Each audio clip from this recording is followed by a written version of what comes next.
السلام علیکم ورحمۃ اللہ وبرکاتہ۔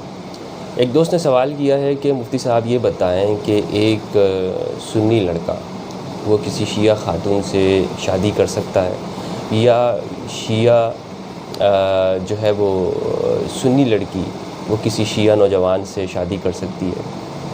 تو دیکھیں، اس طرح کے سوالات اس لیے آئے ہیں اور اس طرح کے جھگڑے اسی لیے پیدا ہوئے ہیں مسلم قوم کے اندر، مسلمانوں کے اندر، کہ وہ دین کا جو بنیادی تصور ہے، جو انسانیت کا ہے، اس سے کٹ کر اپنے فرقوں کو لے کے بیٹھ گئے۔ ہر فرقہ اسی پہ خوش ہے کہ جی ہم ٹھیک ہے، ہمیں نہیں جانا ہے، دوسرے سب نے جہنم میں جانا ہے۔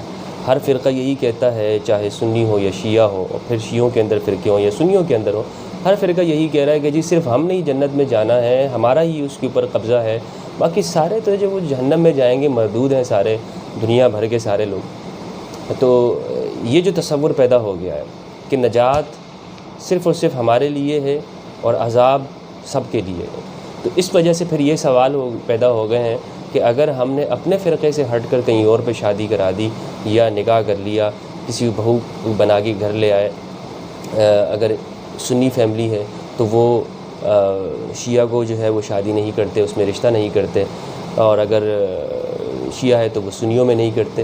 یہ آپس میں جو دوری ہے، یہ اس کی بنیادی وجہ یہ ہے کہ ہر ایک خود کو ہی حق پہ سمجھتا ہے اور دوسرے کو مکمل ٹوٹل رونگ سمجھتا ہے، جبکہ دونوں دعویٰ یہ کرتے ہیں کہ دونوں مسلمان ہیں۔ سنی بھی کہتے ہیں کہ جناب علی ہم مسلم ہیں، شیعہ بھی کہتے ہیں مسلم ہیں، دونوں مسلم ہیں۔ لیکن اگر آپ سنی عالم کے پاس جائیں اور ان سے آپ فتویٰ لیں کہ جناب کیا شیعہ سے شادی کر سکتے ہو، کہیں گے نہیں کر سکتے، شادی نہیں کرنی چاہیے، حرام ہے۔ کیوں؟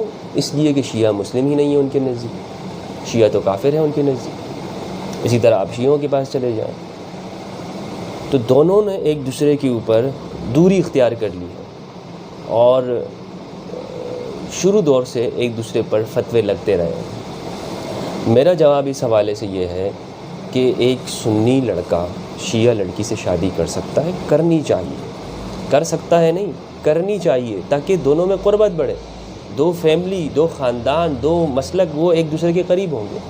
اور اگر شیعہ ہے تو وہ سنیوں میں کر سکتی ہے، کرنی چاہیے۔ تو میرا جواب اس حوالے سے بالکل واضح ہے کہ آپ شادی بھی کر سکتے ہیں باہم، نماز بھی پڑھ سکتے ہیں ایک دوسرے کے پیچھے، اور تمام معاملات کے اندر ایک جیسے ہیں۔